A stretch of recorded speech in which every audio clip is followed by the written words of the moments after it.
The session today, I was invited by the EHA to co-chair a session run by the patient advocates, and this is about innovative clinical trial designs, patient involvement in clinical trials, and also adaptive pathways, so new ways of actually getting drugs out there and available to clinicians and to patients.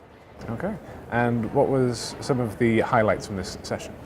I mean, the session, as I say, was co-chaired by Sophie Wintrich. Sophie is a patient advocate for MDS in the UK. So as well as her experience in the advocacy field, we had views from patients, we also had views from regulatory authorities and also from clinicians, and then finally one of the doctors actually spoke about the new EU clinical trial regulation that's going to be coming in 2018, and how that's actually going to be hopefully moving forward clinical trials for patients.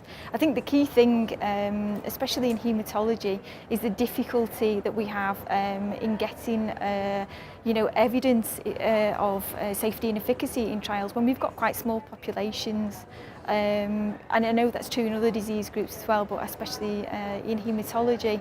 And it's making sure that we've got trial designs that can actually, give us some concrete evidence. So it was really talking about adaptive pathways, so things that the EMA have brought forward, about how we can actually use different innovative trial designs and get those drugs into practice a little bit quicker, but making sure that we've got the correct evidence to actually support their use.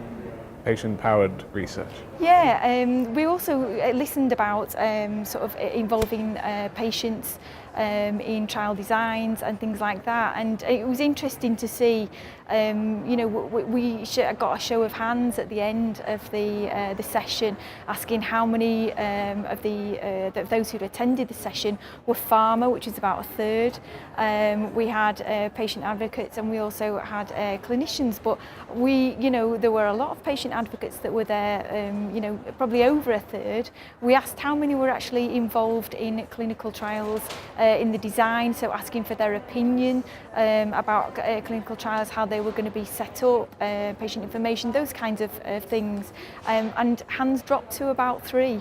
So it was really quite, a small numbers of patient advocates that are actually getting involved in the design of trials, which is really quite important.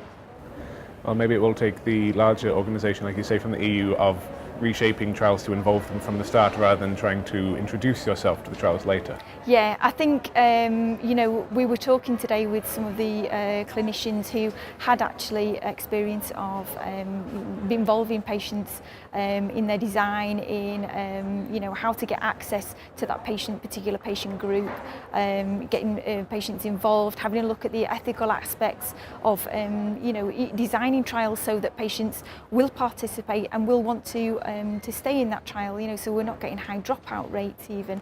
So even thinking about those types of things, and I think the future is getting them to share their experience with other clinicians, so that people realise that we don't have to be afraid of getting patients involved. It's not going to slow things down, and it can be really useful. But I think until we get chance to show some concrete evidence of how useful that can actually be, I think there is always going to be a little bit of reluctance or some uncertainty to take that first step. Yes, and then was, of course, the research that we mentioned from ASCO of Ethan Bash, where patients feeding back their symptoms ongoing throughout the clinical trial was improving trial participation, Definitely. chemotherapy endurance, and outcomes even. Yeah, I think this is something really important. There's one thing, safety and efficacy, and when we're talking about evaluating side effects of treatment in an objective way.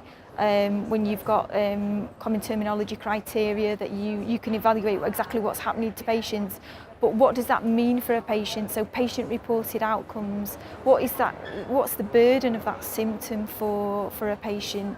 It may only be a grade 1 diarrhea, but a grade 1 diarrhea to a patient may mean, can I actually go out of the house? Do I need to think about where there's going to be the nearest bathroom? These can be really important things, and those are the types of things that we need to capture as well when we're doing clinical trials. Yeah. And then there was a session yesterday that you mentioned. The session yesterday, this was another session about quality of life and also patient-reported outcomes. This was really quite an interesting session. There's some research going on. I think it's Professor Salek and his colleagues, and I think it's Hertfordshire University. Now, they're actually doing research into developing a patient-reported outcome, and this will actually be within hematology. So they actually have been doing, I think he said, over 120 qualitative interviews with patients, looking at the vast range of hematological malignancies that there are, hematological conditions, also different stages of the disease, so newly diagnosed patients, relapsed patients. So, having to do so many interviews to make sure that they've got saturation of data, if you like, to be able to make sure that they're identifying what the key problems are for all different types of patients at different stages within their journey, if you like. And they, I think, if I remember correctly, 2017, 2018, they're sort of looking to conclude those items and then do some psychometric testing. So hopefully 2018, maybe 2019, that tool may be available actually for testing, and that will be something really exciting.